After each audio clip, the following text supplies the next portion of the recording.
Hey, Moo. Moo. Kathy, Earthbound Spirit. Scott. Teresa Lily. It is, yeah. It's like 11 degrees. But we were just outside and I got so hot. That's why I put this on. Nalani. Lexi, Nalani's here. Really? Yes. Hi, Elizabeth.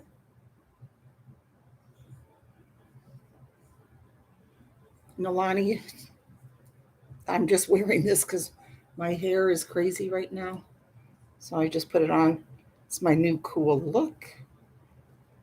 When I need to wash my hair, but I'm wanting to wait another day. And Nalani, my hair is all falling out. I don't know if Jack knows this, but tell him his granny's losing all of her hair. Danielle. Thanks, Nalani.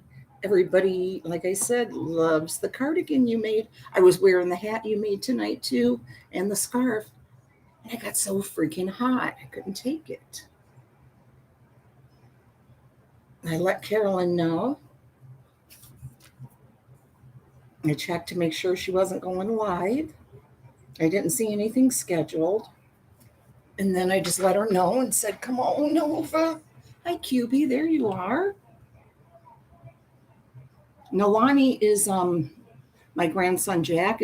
That's his girlfriend. Let's all make her feel welcome. Maybe she'll sing for us one night. She has a nice voice too. Did you finally get to see Jack, Nalani? Because I know you had COVID and you couldn't see him. You couldn't see anybody till Saturday. We were all supposed to go shopping Monday. And we didn't get to go because Maddie wasn't feeling well. You and Jack probably went out and did something. Are you with Jack right now? Are you guys together?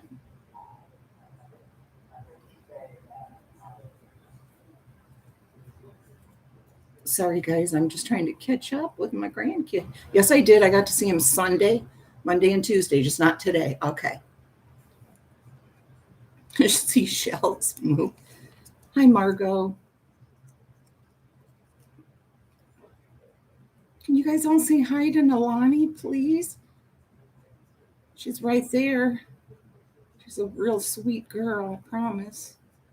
She and Jack have been together now for, I'm going to say 4 years. That's what I'm going to say. Are you going to listen, Nalani? I read these stories from the old days and from Reminisce. And they're really interesting. I bet you'll like them. Guess we'll get started. We have 20 people. Yeah, hi, Mimi. Nalani, you should let Jack know that I'm reading. Yes, I'm going to listen while I play some piano for teaching vocals tomorrow at theater. Oh, good, good, good. Okay.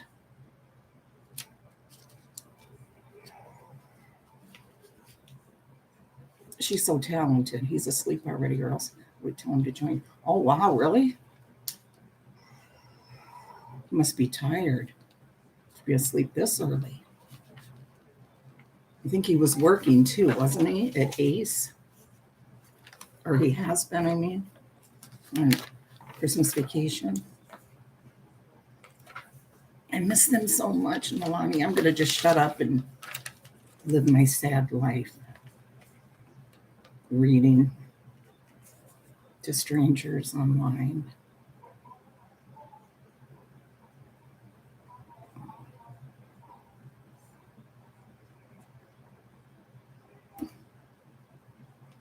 Yeah, he was.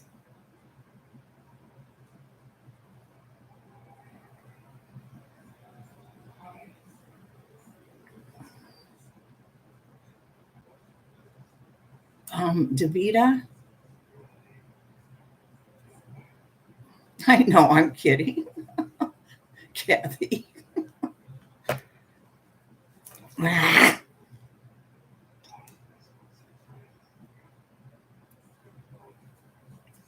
I'm so dorky.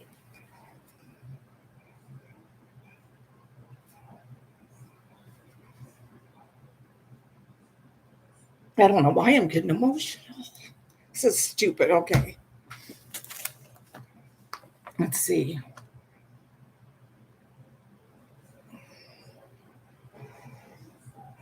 Let's see here. Trying to figure out where we ended. Okay, yeah, I think we ended. I think this is where we're at now because I decided we're just going to go right through the magazine. Laughter and chatter. Hands down, they were the favorite guests by Julia Ninali Duncan. And here is Julia's Uncle Philip in his Navy uniform in 1950. He was an easygoing man who offered to help with home repair projects whenever he visited.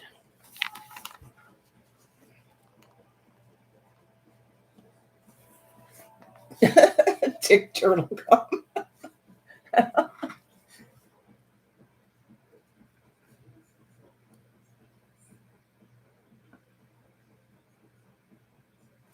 Okay.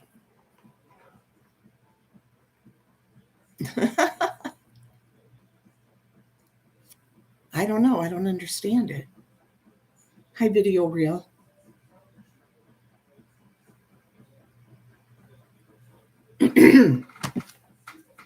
Okay. During my childhood in the 1960s and early 1970s, I always looked forward to a visit from my mother's younger brother, Philip, and his family. They traveled from Michigan to our home in Marion, North Carolina, where Philip was born and raised. After Philip graduated from high school in 1949, he enlisted in the U.S. Navy, and following his discharge, he settled in Michigan, where he worked at an automotive assembly plant. In Detroit, he met his bride-to-be, Angeline Lagadiscio, whose parents and grandparents had immigrated to the United States from Sicily, Italy. I hope Carolyn's here. Italy. I don't think she's got my message yet. Philip and Angie had 4 sons. The oldest one, Phil, was close to my age. Phil was a sweet boy with not a mean bone in his body, and he had a good sense of humor. Unlike many boys his age, he liked to sit and talk, telling me about his life in Michigan. When his family visited, he and I hung out together. It was fun having Phil and his family for a week, sometimes longer, sleeping in our upstairs bedrooms at night and filling the house with laughter and chatter. During their stay, our families traveled together to the Cherokee Indian Reservation and other fun tourist sites. My Uncle Philip was a quiet, easygoing man. Always industrious, he was eager to tackle various home repair projects for my family while he visited us. Angie was a boisterous, practical joker. She loved hiding things from my mother. like the two hurricane lamps displayed on each end of our fireplace mantel, featuring delicate cranberry glass globes, and crystal prisms. These lamps were prized possessions of my mother's. She often reminisced that she had saved several books of S&H green stamps to get them. I'm going to take these lamps home with me, Angie asserted mischievously when my mother found them after searching throughout the house. Oh, no, you're not, my mother exclaimed, carefully setting the lamps back on the mantel. In truth, she always gave Angie one of her belongings to take back home with her, a fancy bowl or some other piece of glassware that Angie had admired. And Angie, too, had a generous heart. When she and Philip went souvenir shopping during their visit, she always found something for me, for Mother and me. One time she bought us a bracelet at a mountain gem shop. Another time she gave me a miniature statue of Moses she had found at a flea market. Angie tried to teach me some Italian words. She sometimes struggled to decipher our Southern way of talking, such as how we pronounce the word flower as flare. Those are pretty flares. But Angie and Philip had adapted to each other's cultural differences and had a genuinely loving marriage. Angie liked to open her wallet and show us two worn pictures that she had carried for years, one of Philip in his Navy uniform and another of him in bathing trunks. With a sly grin and a twinkle in her dark eyes, she would say, "Isn't he handsome?" This compliment always made Philip grin a bit embarrassed, but clearly pleased with her praise. Philip and Angie's last visit was in the winter of 1993. They came alone this time, their son's now grown, and I dropped by my parents' house often to see them. Near the end of their month-long stay, a rare blizzard hit western North Carolina, dumping 18 inches of snow on Marion and trapping us all in our houses for a week. Philip and Angie happened to be spending the night with other relatives when the blizzard came, and by the time they were able to get back to my parents' house, Angie was ready to head home. Before she and Philip left, she told my mother, "It may be 10 years before we come back. You'd better not wait that long," my mother said. "We might not be around then." Sadly, Philip would not live long after that final visit to his hometown. He passed away in 1998, suffering a fatal heart attack only 2 weeks after he lost his son Phil to pneumonia. My mother and I suspected Philip died of a broken heart. Of all my relatives who came to visit during my childhood, Philip and Angie and their boys were my favorite company. I miss those times and excitement I felt when Angie burst through our front door and proclaimed, "We're here." Hi, help me, Rhonda. Nicole Griffith. Yeah, my new style for 2022. I'm gangster. Welcome to the hood, snow remover. Hi, Carol boys. In other words, hair that needs to be washed, and I don't want to wash it yet, and you know how crazy it is. Thanks, Cutie. This one's called Hula Hooping It Up, a new toy sensation added to the family fun by Lynn Cassidy. And this is a picture. The night they first discovered hula hoops, Lynn and her whole family were hooked. Left to right are Lynn's brother, Bobby, cousin Barbara Ferris, sister Twyla, holding up brother Joe, cousin Gloria Ferris, grandfather Van Anderson, cousin David Ferris, and Lynn.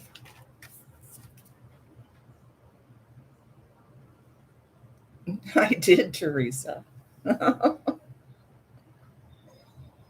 We'll read about them discovering the hula hoop. Thanks, Nicole. Our usual Saturday night gathering with cousins became unusual when they met us at the car with souvenirs from their vacation in California. They had hula hoops, the first ones seen in our part of Missouri in 1958. Whammo had just started marketing the hula hoop that year. While visiting relatives in California, my Ferris cousins discovered their Ferris cousins were manufacturing this new toy.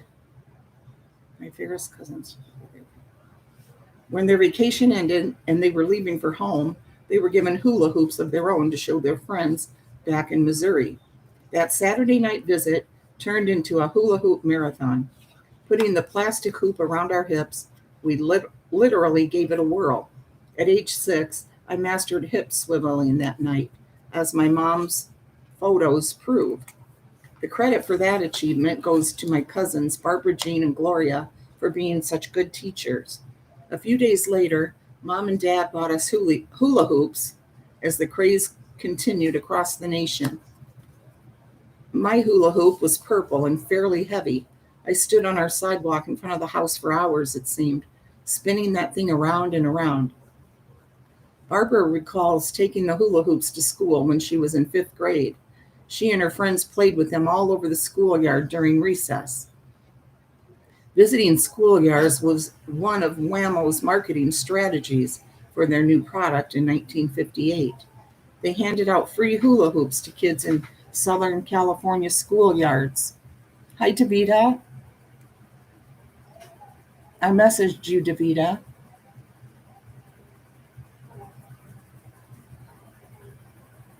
The dry shampoo won't work with me because my hair is too thin right now.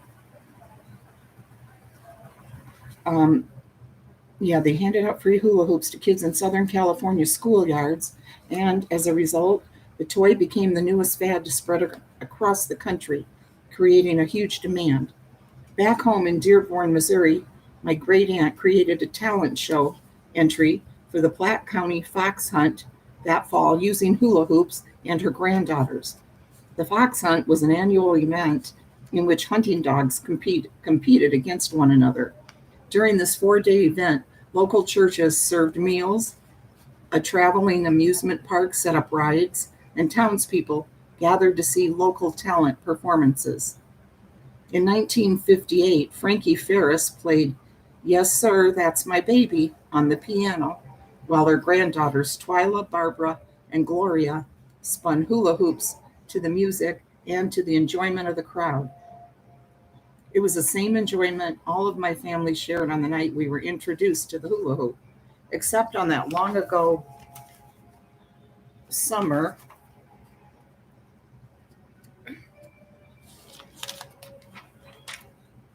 Hearing aids, Davida, for you and I and Dave.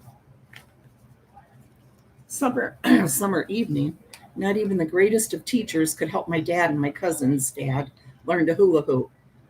Whoops and hollers accompanied their slapstick moves as they tried their darndest to keep the hoops up. Some 60 years later, those yells still reverberate in my mind and make me grin as I remember. However, as with most hot fads, it cooled, and the hula hoop was almost forgotten as I entered my teen years.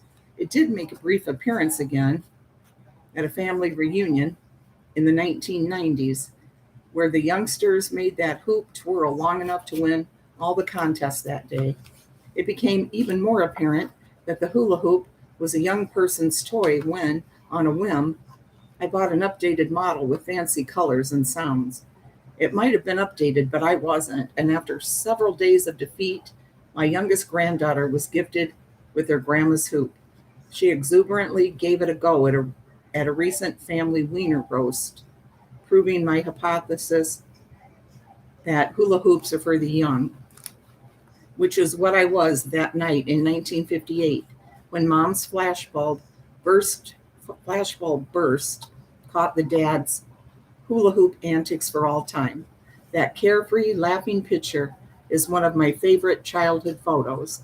Not only is it hilarious, but it illustrates all the fun our families had together during those Saturday night get-togethers of my childhood, with or without those newfangled hula hoops. And she's got a picture here also of Lynn's dad, Bob Kyle, and his cousin, Bill Ferris, got in on the fun too, the night they were at that contest. Hi, Anna. Thank you, Anna. You know, I'm nothing but fashionable.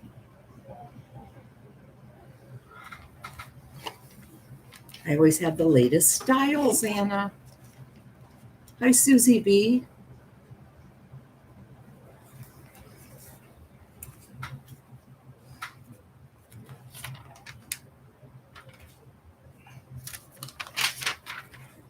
Okay, this one is Flying to the Ceiling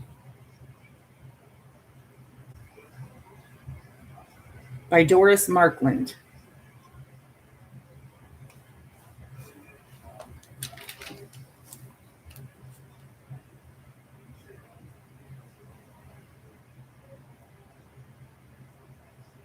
Oh, good, Danielle. I'm glad they're keeping him. That's the best place for him to be right now.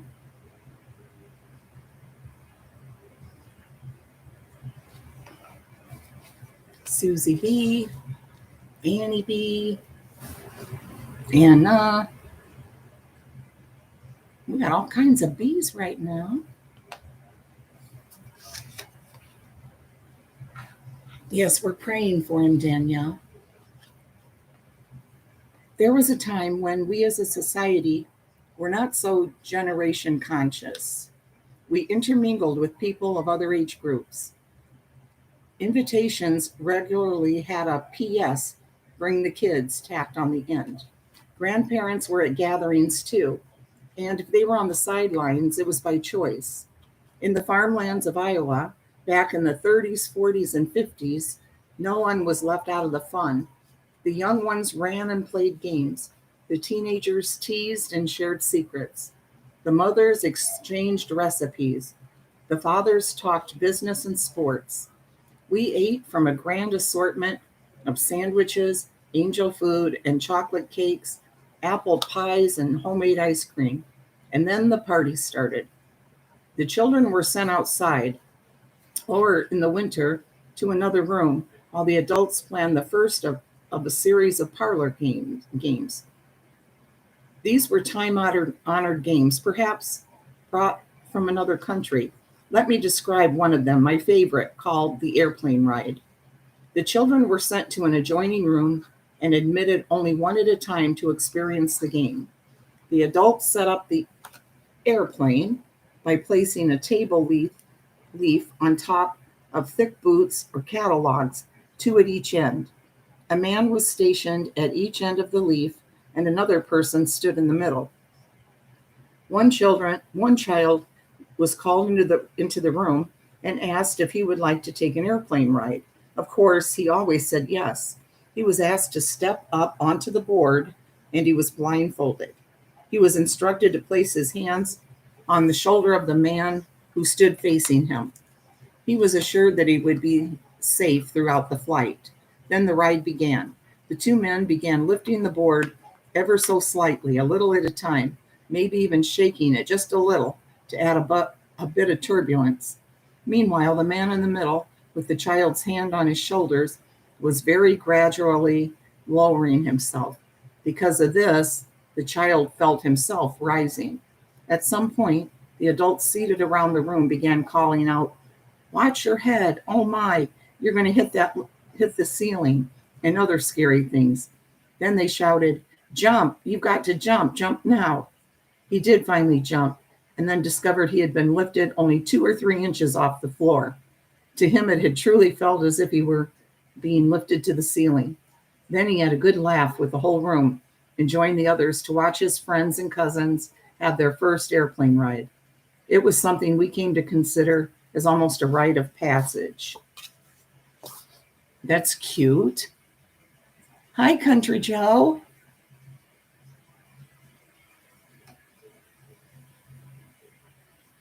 Here's flashback fun.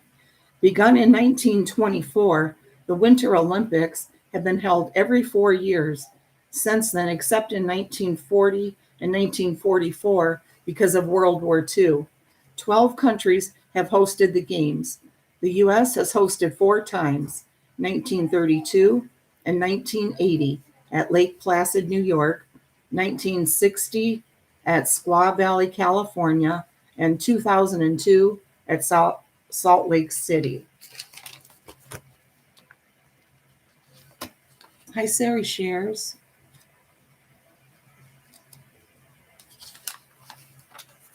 Ooh, now they have recipes on that page.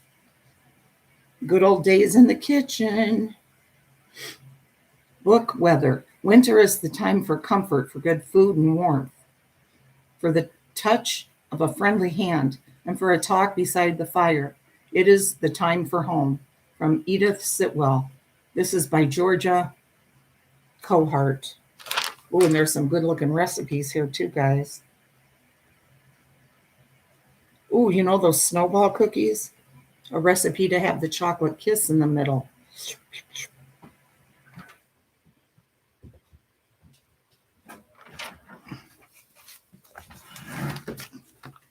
Ohio winters are unpredictable. I keep waiting for Carolyn. Remember, if she starts, let us know.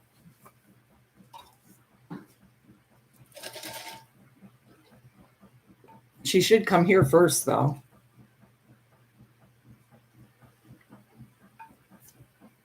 Ohio winters are unpredictable. One year may be mild, almost spring-like. The next, an Arctic vortex whirls down from the north and seizes us in its blizzardly grasp. Those are the best days for chatting with friends to discuss books and share recipes. My love of reading began with a blizzard. During my first visit to a bookmobile, I discovered Snowbound in Hidden Valley by Holly Wilson. It had been published more than a decade earlier, but to me, the pages were as fresh and exciting as new snow.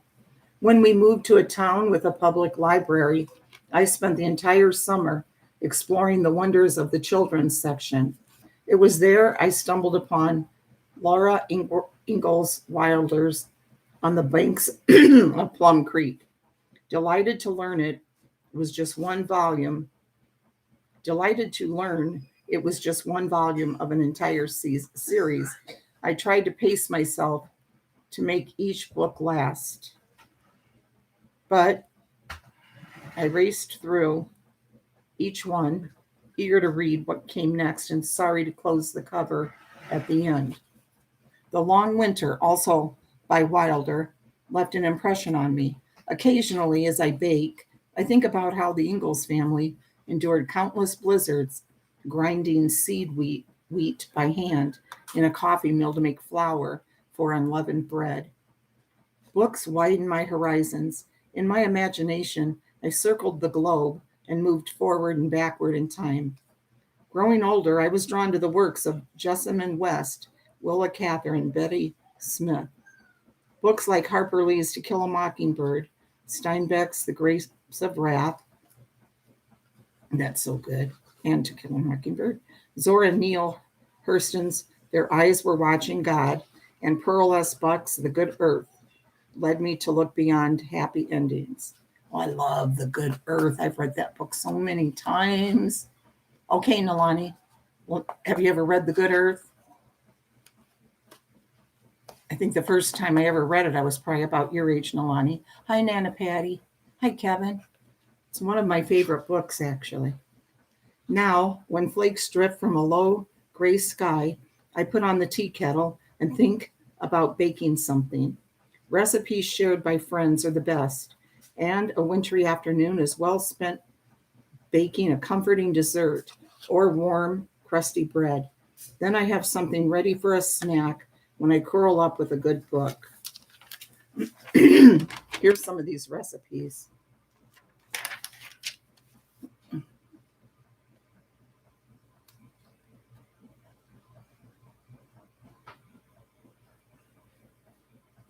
Oatmeal rolls, homemade white bread,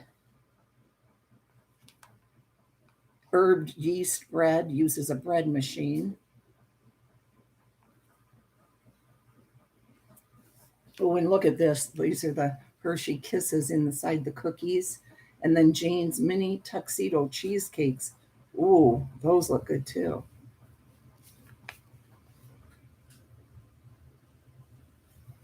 Look at those. I've never had the little snowballs with a kiss in them. They do, don't they, Country Joe? It all looks so freaking good. Hi, Debbie Britt. I would like to see one time a recipe where I go, ooh, no, that looks horrible. I haven't found that yet.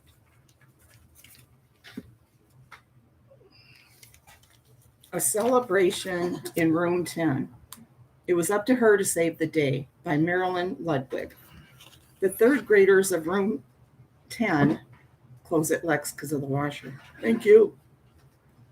The third graders of room 10 loved games and elections and cupcakes and cookies, but they did not love Valentine's Day.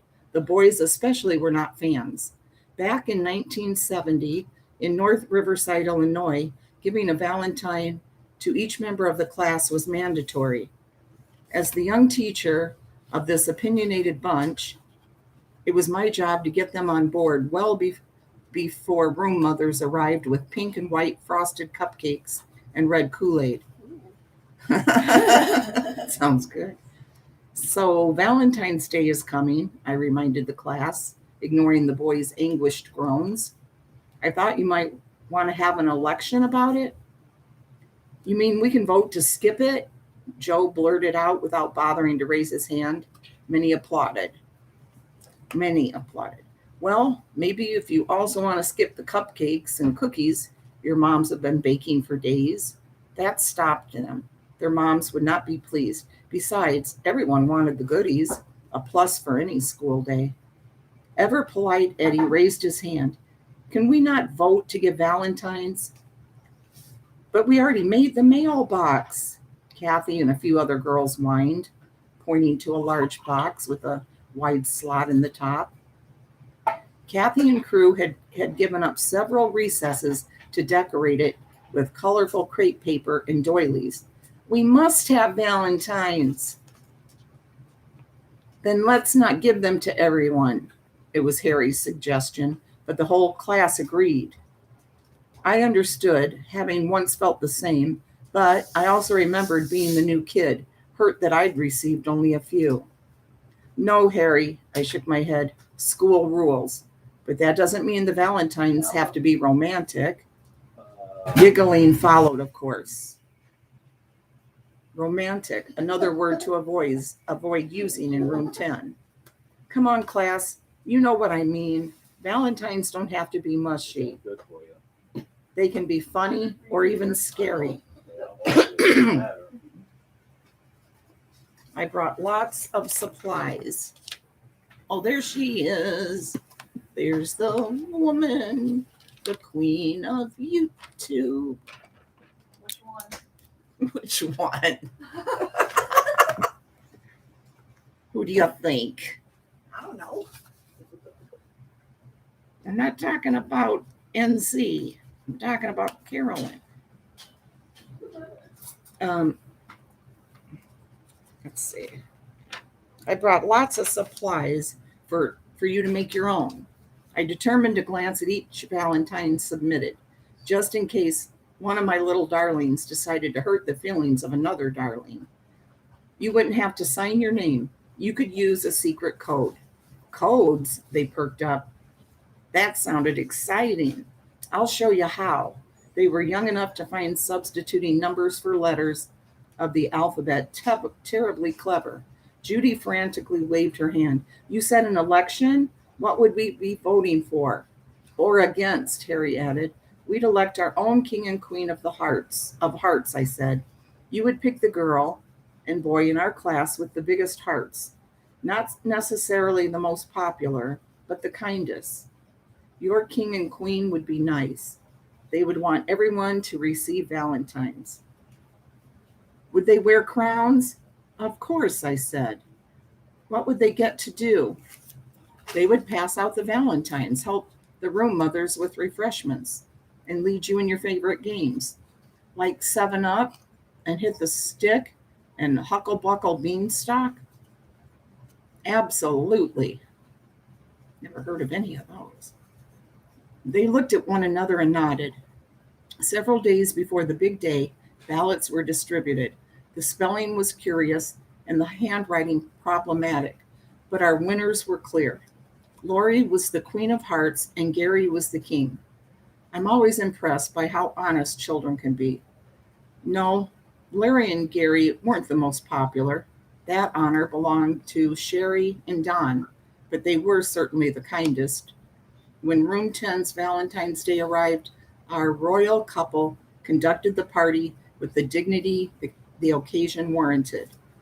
At 3:15, box of leftover cookies in hand, I walked home relieved. I had saved Room 10's Valentine's Day, but I couldn't help wondering what my class's next challenge would be. Hi, Arha.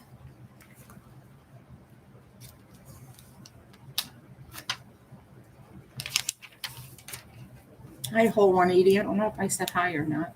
Hi, Amanda Lee. Hi, Lisa H. Just got out of the shower. This one's called Drawing Cars. Here's a picture of the cars this kid drew and a picture of him. Ranan, Raanan. Never heard of that. At the age of 10, pursuing another one of his hobbies, stamp collecting. And he made these car drawings in 1962 when he was 10 years old.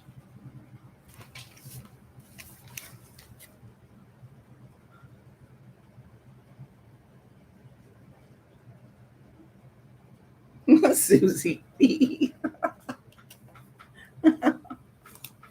Sorry, I wasn't putting the cars there.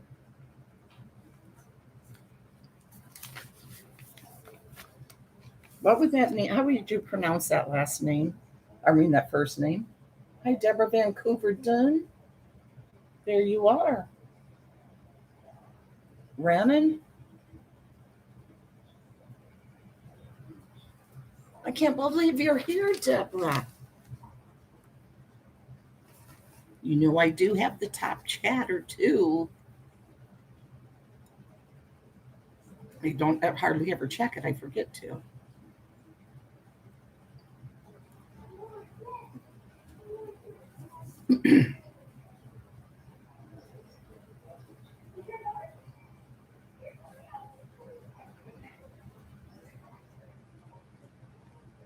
I'm not going to read this one, though. It's all about cars.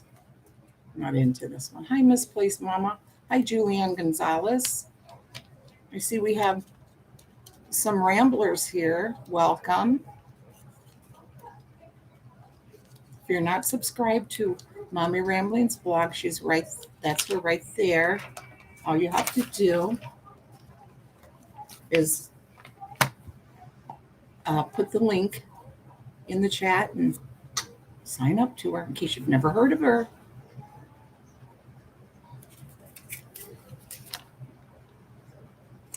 I'll read the one about cars if High 61 ever comes in. Here we go with another Valentine one. Cutie pie, won't you be my Valentine? When she opened that envelope, her heart leaped out of her chest. By Sarah Etkin Baker. There are so many new names, all right, Carolyn? It is nice to meet everyone. Hi, Liz Tops and Sherry Shirley. Oh, wow, new people, yes. Okay, whole 81 will be here.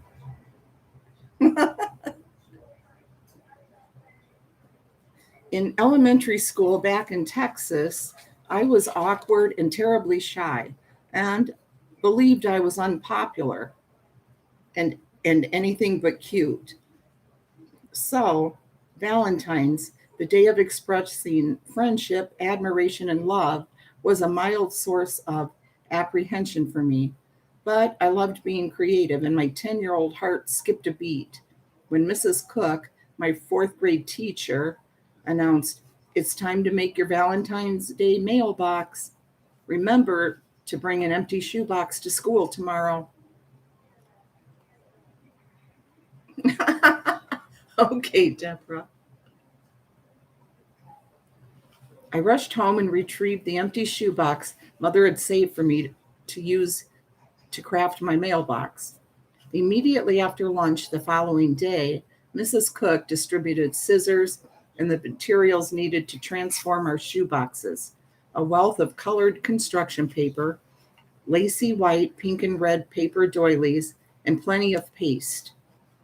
We fourth graders pulled our desks together and worked diligently to create our own unique Valentine's Day boxes, mailboxes. I loved making those back, in school like that. That was fun. A few days before our Valentine's Day party, Mother took me to the local five and dime where I selected a package of Valentines.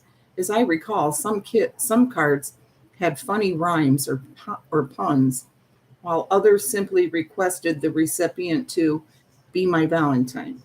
Some depicted animals and others depicted boys and girls, and of course, they had lots of hearts on them. A teacher card was always included in the package. Yep, that's still like that today. Oh. As Valentine's Day approached, we finished making our mailboxes, keeping them on a corner of our desks in anticipation of party day. A week before the party, Mrs. Cook gave us a list of all the students in our class. Give every student in class a Valentine, even to classmates you may not like. We always had to give them to every kid in the class. They gave us a list, just like this teacher. And that was back in the 60s. I loved being Cupid, picking out the Valentines I thought were the cutest, the funniest, and the prettiest for classmates I liked best. I slowly picked and chose, carefully matching the card to a small white envelope and neatly writing a classmate's name on the front. I picked a special one to give to Jeff Budlong, the heartthrob of our fourth grade class. It portrayed a boy and a girl googly-eyed over each other, each carrying a heart that read, "Cutie pie, won't you be my Valentine?" After signing, addressing, and sealing the envelopes, I dropped them into a brown paper lunch bag and carried them to school on Valentine's Day. Moms delivered heart-shaped pink and red homemade cookies and brownies on party day, while Mrs. Cook provided paper cups, paper plates, cups, and juice. An hour before the 3 o'clock bell rang on Valentine's Day, we put away our schoolwork and we got out our mailbags. That was so fun, wasn't it? When you got to do that then?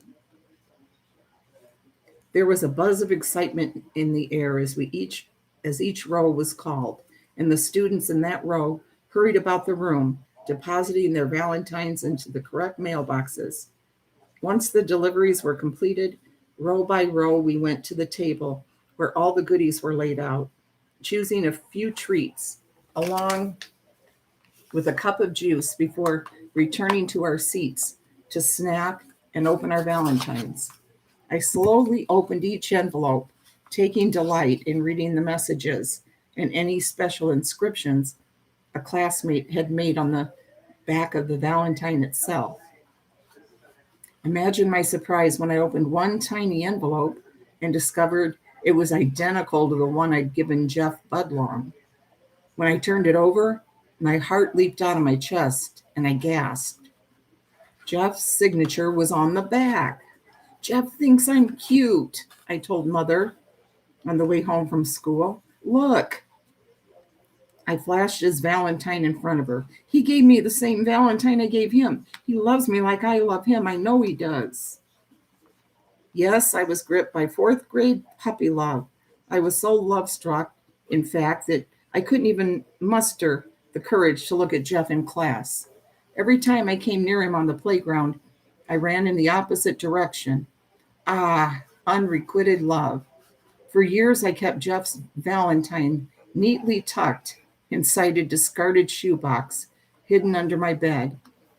I liked going back and looking at it, along with other Valentine cards I had received from many of my elementary school friends. Eventually, I discarded them, but the memories of those wonderful elementary school Valentines remain. I admit I still enjoy looking at the boxed Valentines for school children in the stores this time of year. When I do, I remember days long ago when I rushed home with my chosen package of cards and started addressing them to my classmates and teacher. Sharing the love in our tiny hearts made the world a nicer place back then.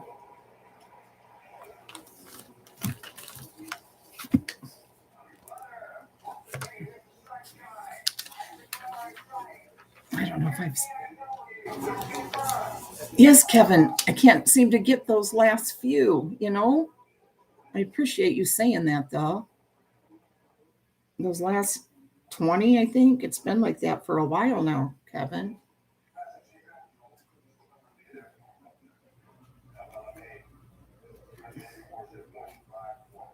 Thanks, Nicole.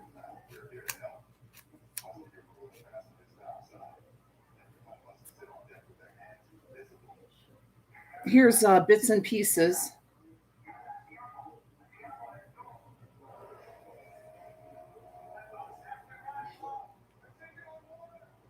Here's Dave again.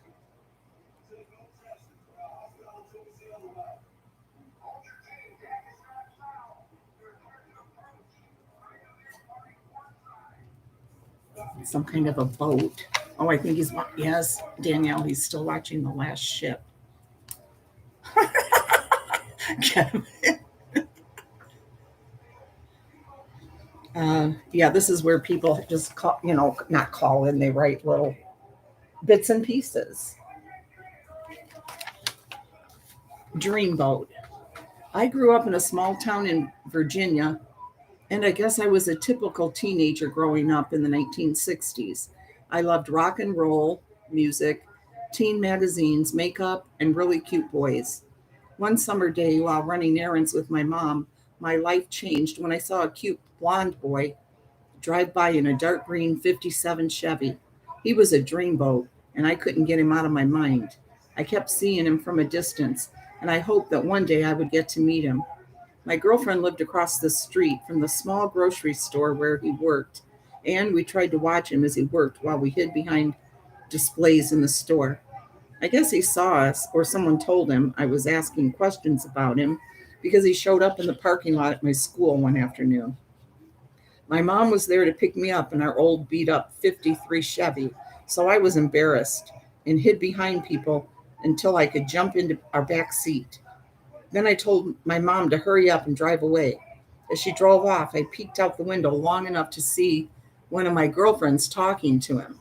Great, I thought, I'll never meet him now. But the good Lord smiled on me. The next Sunday afternoon, he pulled up in front of my house and asked if I could go for a ride with him. My mom said yes, and the rest is history, as they say. Here I am, almost 53 years later, still with that dreamboat, and I love him more every day. By Carolyn Cavarnos. Carolyn, you've been with Jimmy 53 years already. Come on. You haven't been telling us the truth. It's okay.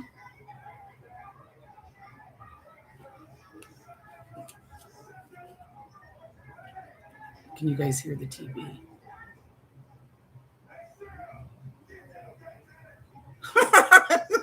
I was thinking I should have said Vita.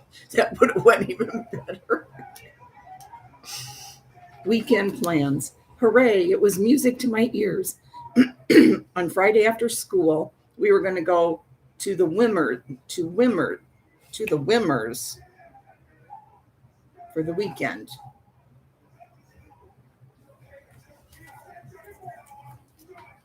The Wimmers. As I was growing up, we had a very close bond with the Wimmer family. They visited us every other month, and we visited them in Falls Church, Virginia, the other months. When I was a child, this was like Christmas every month. Happily, we did spend many Easters and Thanksgivings together.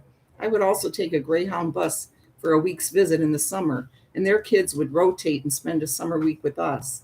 My parents met Aunt Muriel and Uncle Walter in Japan in the 1940s. My dad, Uncle Walter, and Aunt Muriel were in the U.S. Army, stationed in Japan, and my mom was a Tokyo resident. Their friendship lasted over 80 years, and to this day, I still stay in touch with their only daughter and her 5 brothers. Debbie has always been like a big sister to me. She was 5 years older, but Debbie always included me. We were in each other's weddings in 1974 and 1984, respectively. Aunt Muriel and Uncle Walter and my parents made all the food for my wedding reception. When we visited when I was a kid, Debbie would take me shopping at Seven Corners and Tyson Corner and to the Jefferson Theater. There was always a Disney movie playing. Sometimes we'd go bowling and for frozen custard or a root beer float at the Frozen Dairy Bar. We would often go sightseeing in Washington, D.C. Aunt Muriel and Uncle Walter always opened their home to us, even though it had only one bathroom and was less than 1,000 square feet. In 1967, we moved from Fort Belvoir to Fort Eustis in Newport News, Virginia, a 3-hour drive south of the Wimmers. It was at this time that my brother ran away from home, but you can guess where he went. Yep, to the Wimmers. Spending time and visiting with the Wimmers will always be fond memories. I will, I will cherish. I know Aunt Muriel and Uncle Walter are in heaven with my mom and dad playing Pinochle by Cynthia Taco Halbert. Here's a picture right here of Cynthia and Debbie at John Kennedy's grave in June 1968.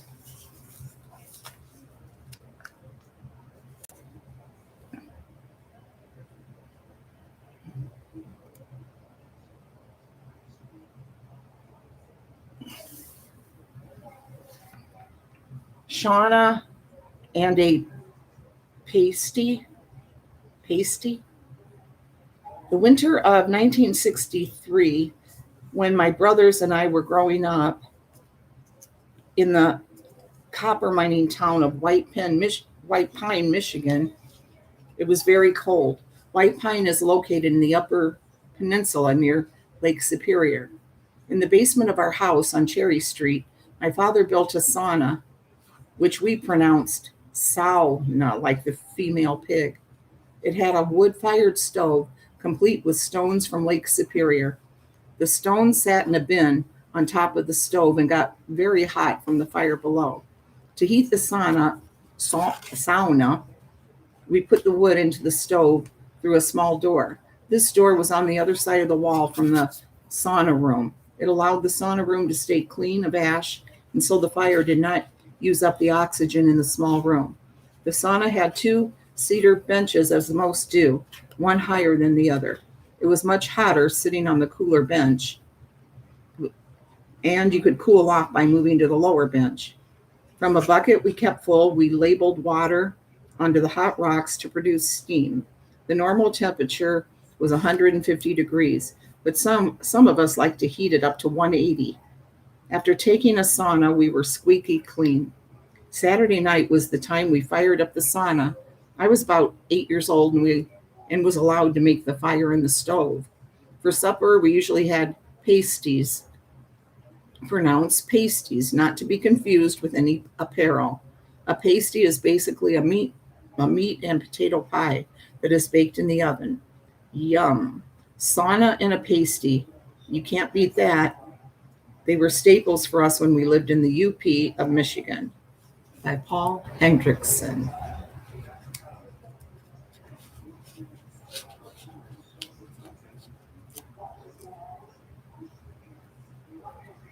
Okay, Julia, come clean mine too, please.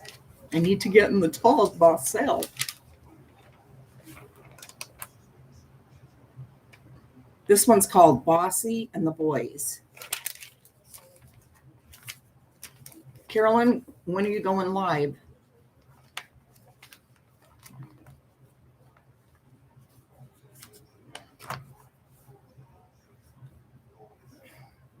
Do you know yet? It's by R.M. Johnson.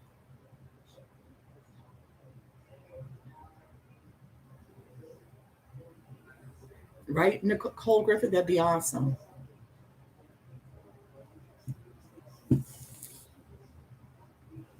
Okay.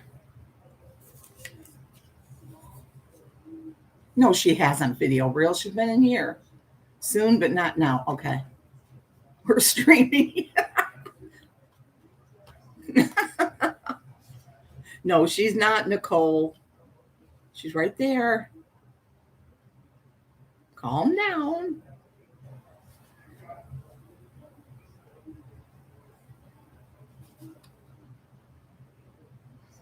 Okay, Bossy and the boys, their second try did not have the desired results.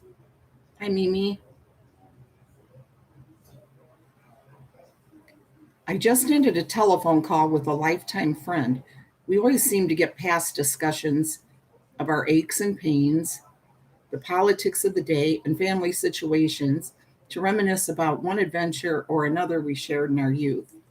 This story is one of our memories together. When I was a kid, I was allowed to spend a few nights during a Christmas vacation break at the Fleshman farm near the small town of Dutton, Montana, staying with Brad and his two brothers. I'm spitting now. Provided a nice respite from living in my household of many sisters. It was the typical Montana winter weather of the 50s, severe cold temperatures, constant blast of wind, piles of drifted snow, and of course, clear, crisp, blue Montana skies greeted us almost every day. Bradley and I had been given the chore of the daily trudge to the lower pasture to lead their milk cow to the barn for evening milking. She didn't need much guidance, as she had made this same trip daily for as long as I could remember, and most likely longer than either of us had been alive. As a couple of 9-year-old ranchers, we got ready for the task. We bundled up in coats, scarves, gloves, hats, and boots and headed toward the outbuildings. Along the way, we made a series of snow angels and then plowed out a fox and geese map for the next day's fun. So it took a while to reach our destination. I had helped with this job before, but Bradley's father, Bob, had always been with us. This time we were on our own. We were big boys with the big responsibilities. Bossy was already waiting for us at the barn when we arrived. A couple of low bellows told us to hurry. She immediately passed us as we slid open the huge, heavy wooden door and walked to her usual stall. We filled the manger with alfalfa hay and locked her head in place with the sideboards. A low voltage bulb gave us a dim view of our task as we set to work. The bucket we brought was set in the appropriate spot, but we searched for the three-legged stool on which we would sit as we milked. It was hidden under a straw pile, and cow manure had somehow graced the top of the stool.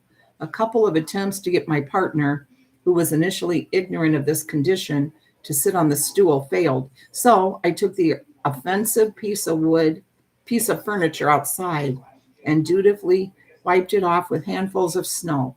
Time to get back to work. Bradley began the grasping and pulling method that we did well, resulting in the typical sound of a stream of milk hitting the side of the pail. Almost immediately, there appeared barn cats, several barn cats. They wandered just near enough to receive a spray or two of the warm milk. The cats were appreciative, but did not seem to get their fill. It was my turn to feed the kitties. I was not as adept as Bradley, but I did manage to get a rhythm. My problem was that my aim was awry, awry, awry, awry, awry, awry. And I am sure I received looks of disdain from those fur balls. My next idea was to see if I could hit Brad with a couple of shots. Bullseye. That started the war. Now, you must remember that Bossy had an internal clock as to how long she would stand at the stall. She was not happy with our dawdling. We decided to start filling the pail in a proper manner that would make any dairy farmer proud. Bossy began to swish her tail, but as we moved the stool and pail to avoid the slaps, that ornery bovine stepped right into the pail of milk. Well, you can imagine how much effort was expended by a couple of little boys to remove the offending leg. Now what should we do? The contents in the pail were a brownish white soup with hay and who knows what else floating at the top. We decided to toss the milk, clean the pail with snow, and start again. We had to get serious now and get the job done. We finished up, set the cow loose, mucked the area, brought in fresh straw, and tried to ignore Bossy's baleful stare. Job done, we each grabbed one side of the pail handle and headed for the house. I think we started singing Christmas carols as we made our way through the snow. We were met by Bob, who was coming up to see what had happened to us. He said that milking the cow didn't normally take 2 hours, and he began to wonder if that old cow had gotten the best of us. He questioned us as to whether Bossy was properly set for the night, and we ticked off the required processes we accomplished to finish the job. Bob led the way home with a welcome flashlight beam on that cold, dark winter night. We set the bucket on the churning table, unbundled ourselves, and headed to the pile of comic books that were still waiting for us near the glowing firebox. We had heard loud laughter from Bob and Bradley's mother, Thelma. They were in the kitchen, and of course, we had to go and see what was so funny. Bob lowered the milk bucket to the floor. There was about a quarter inch of milk covering its bottom. We just shrugged and provided explanation, some true, and I'm sure some not so true. And then we both started giggling. We still giggle about it. Oh my goodness, look here. Scams exposed.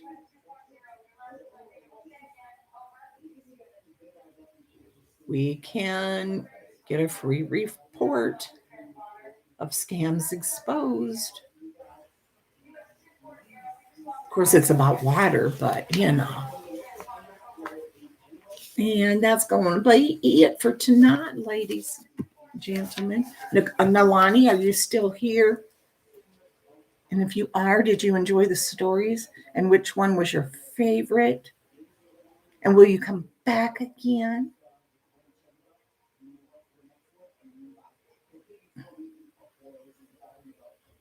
And will you tell these stories to your grandchildren someday? Night all. Thank you, Scooter. Loved listening to your stories. If you loved it so much, Annie B, why are you leaving so fast? Why aren't you begging me to stay? Why aren't you begging and saying, just one more, please, Scooter? And there goes Nicole Griffiths saying, Scooter, thank you. She's not asking. And Kevin, please hit the like. See, he's ready. Danielle's got to get her laundry.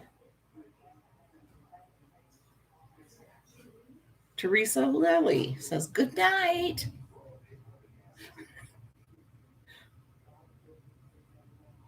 Gosh. I know, I'm just teasing, Annie. I'm just teasing you. Nalani, you're not here? Or are you busy playing your piano? QB? QB's hanging in there. She's like, I ain't going until Scooter says to. I'm staying.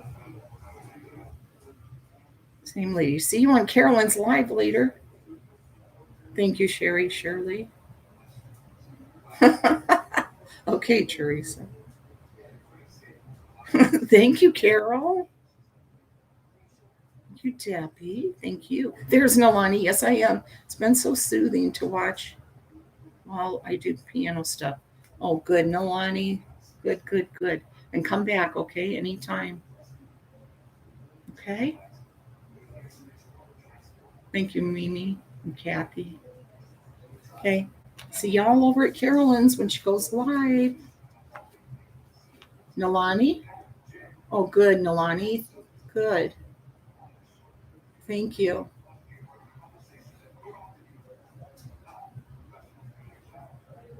Thank you, Lisa. Oh, really, Carolyn? You're listening, but searching for a rocking chair to decoupage on Marketplace. Nalani, you see the lady right there? Her name's Mommy Ramblings Blog. That's Carolyn, and she does true crime. She does arts and crafts. Yes, it is. You can say goodbye now, Teresa. And a little bit of everything, decoupage, all kinds of stuff. So you might want to subscribe to her. But she's, all night, and she comes on super late. So, you would probably only be watching the ones that are during the day. She covers trials. I do. I see you, Nilani. I do. Yeah, I see you. You might be a little bit behind or something, but you might want to subscribe to her channel. Just saying. Jack and Maddie know who she is, and Bonnie.